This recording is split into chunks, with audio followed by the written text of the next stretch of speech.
Three, two, one.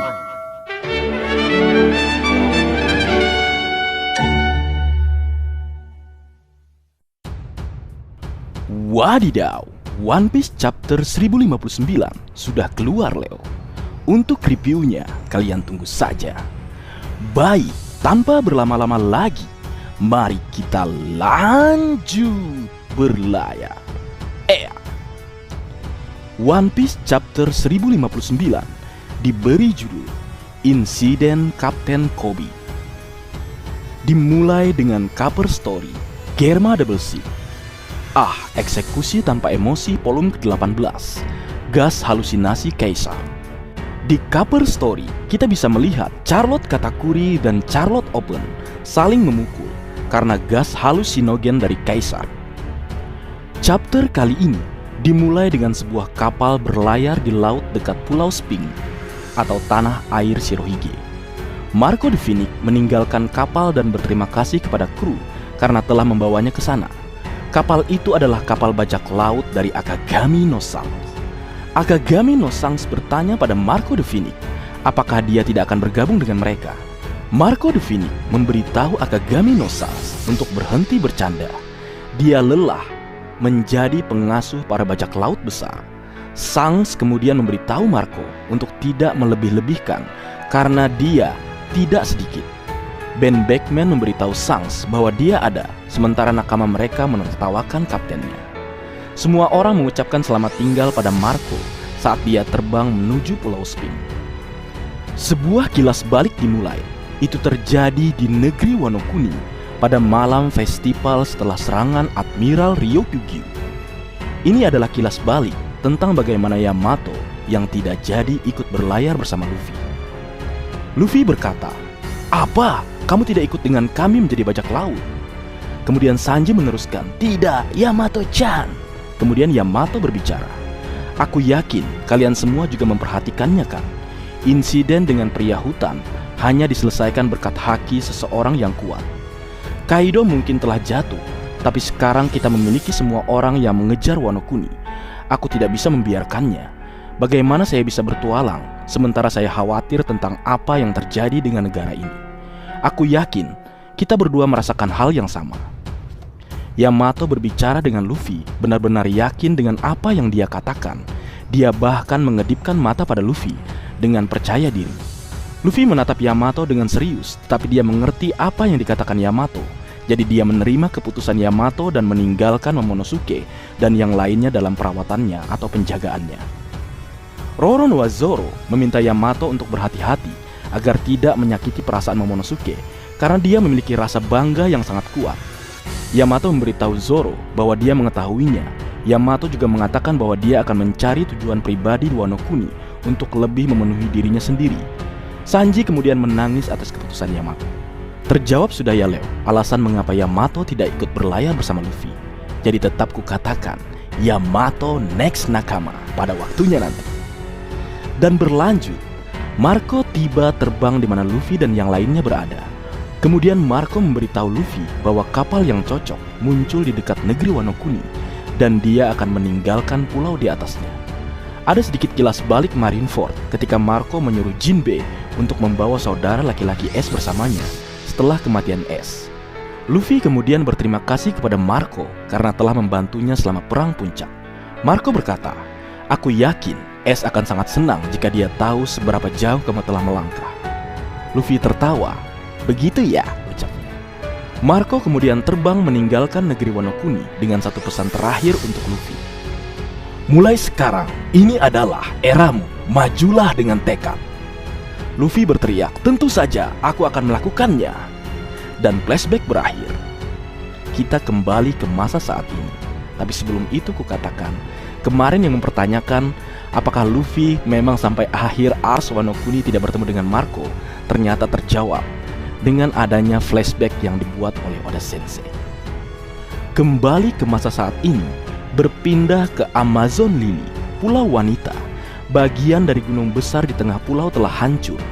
Gloriosa mengatakan ini adalah pertama kalinya manusia bisa menyerang pulau begitu dalam dan kerusakan di kota sangat besar. Boa Hancock mengatakan bahwa selama dia di pulau itu, musuh akan terus berdatangan. Ini disebabkan karena dia telah keluar dari si Chibukai. Hancock berteriak, "Sekarang situasinya sudah begini, aku ingin menikah dengan Luffy," ucapnya. Gloriosa berkata, "Kamu selalu menginginkan itu bukan sesuatu yang baru," ucapnya. Kemudian sebuah kilas balik baru dimulai.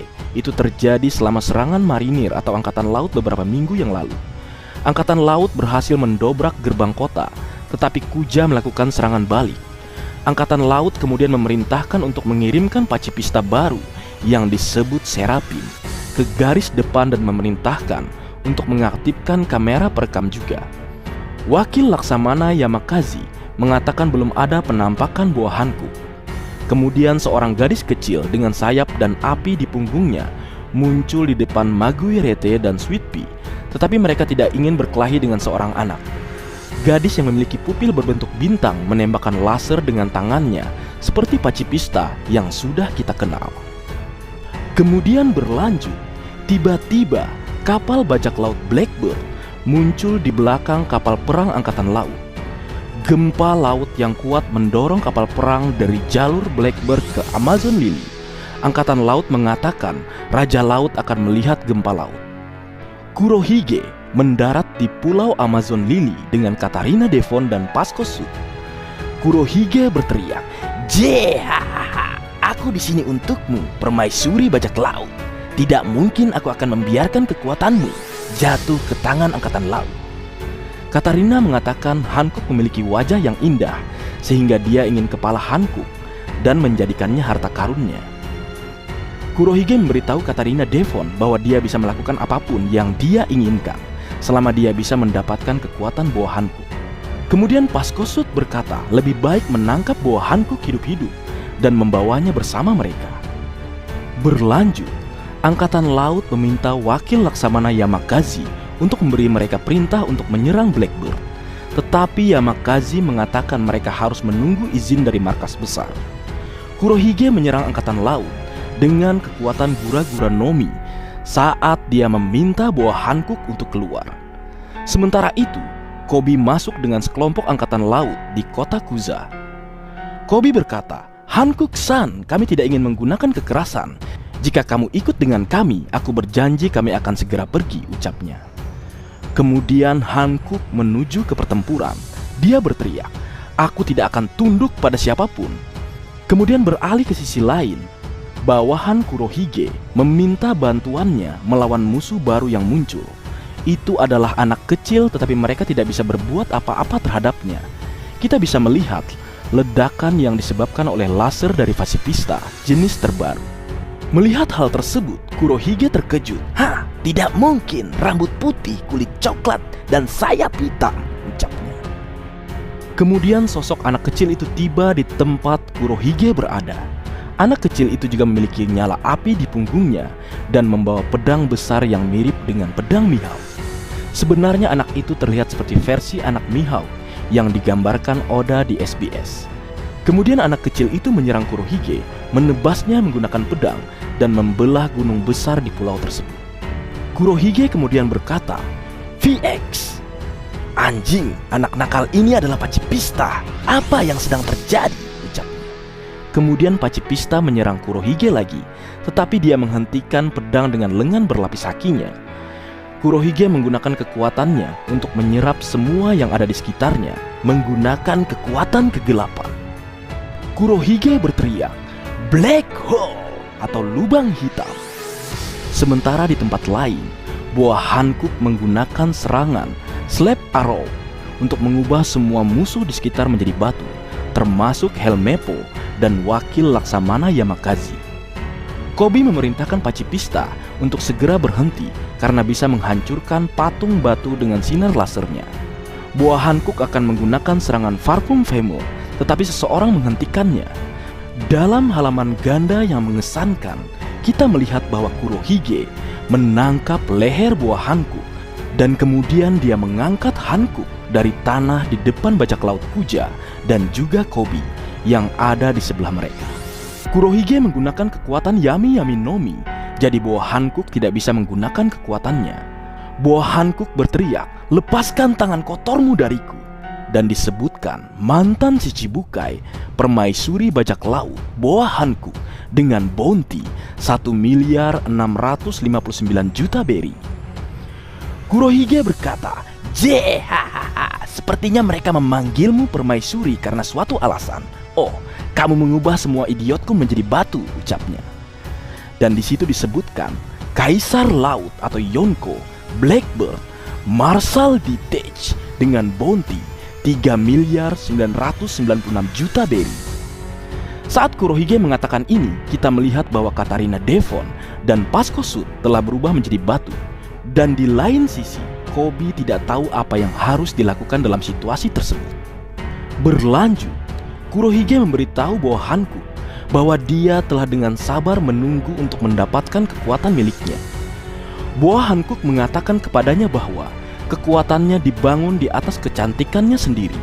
Jika Kurohige membunuhnya, mereka yang telah berubah menjadi batu akan tetap dalam keadaan itu. Bahkan, pengguna Mero-Mero Nomi berikutnya tidak akan bisa mengembalikannya. Koby mengatakan bahwa Boa Hancock adalah masalah yang lebih besar dari yang dia duga. Kurohige berkata, "Situasi ini sepertinya tidak akan kemana-mana kan, pahlawan Koby? Kamu membantuku dalam insiden pelabuhan Rocky. Berkatmu aku bisa mengalahkan Ochoku atau Wang Ji dan menjadi bos dari pulau bajak laut." Koby hanya terdiam. Kurohige lanjut berkata, "Apakah menurut Anda jika saya membiarkan dia pergi, dia akan menjadi baik dan membuat semua orang kembali normal?" Koby lalu berkata, "Jika dia tidak membuat para prajurit kembali normal, ini akan menjadi masalah besar." Hancock kemudian berbicara, "Aku akan melakukannya jika kalian semua meninggalkan pulau." Mendengar hal tersebut, Kurohige meremas leher Hancock lebih erat. Kurohige berkata, "Dan itu bohong. Saat aku melepaskanmu, kau akan mengubah kami menjadi batu. Dan itu akan menjadi akhir kami kan? Sejujurnya, menurutku tidak mungkin seorang pria tidak terpengaruh oleh kekuatanmu. Ini situasi yang sulit, jadi kurasa aku harus membunuhmu saja," ucap Kurohige. Mendengar apa yang Kurohige katakan, Koby berbicara, "Jangan lakukan itu, jumlah korban akan terlalu besar," ucapnya. Namun tiba-tiba, seseorang dengan haki yang sangat kuat muncul. Ternyata orang itu adalah Silver Rayleigh. Rayleigh berkata, "Saya mengharapkan angkatan laut, tapi ini, bahkan pemandangan pulau telah diubah. Maaf Boa Hancock, aku terlambat." Melihat kedatangan Silver Rayleigh, Kurohige terkaget-kaget. Meo Rayleigh, Raja Kegelapan maksudnya. Rayleigh menghunus pedangnya. Rayleigh berkata, "Hei murid Whitebird, aku tidak terlalu dewasa untuk mengatakannya, tapi aku tidak menyukaimu." Melihat apa yang dilakukan Rayleigh, bawahan Koby dan Kurohige panik. Rayleigh terus berbicara, "Hancock, kembalikan semuanya ke keadaan normal. Aku akan menjadi saksinya. Kalian semua akan meninggalkan pulau ini tanpa membuat langkah bodoh." Dan kemudian cerita kembali ke Amazon Lily di masa sekarang atau masa saat ini. Kita bisa melihat bahwa Silver Rayleigh tidak tiba di pulau sendirian. Saki bersamanya dan kita menemukan identitas aslinya. Saki berkata, "Kemajuan selalu membawa masalah. Berkat kapal perang dengan batu laut Vegapunk, Calm Belt bukan lagi tempat yang aman." Dan disebutkan permaisuri Amazon Lily dari 2 generasi yang lalu, mantan kapten bajak laut Kuja, Sakuyaku. Itulah Saki. Saki ternyata Kuzaleo. Sepertinya Saki inilah yang dikatakan sebagai permaisuri Amazon Lily yang pergi meninggalkan Amazon Lily karena badai cinta. Berlanjut, Rayleigh berkata, "Sejujurnya banyak hal yang menguntungkan bagi kita.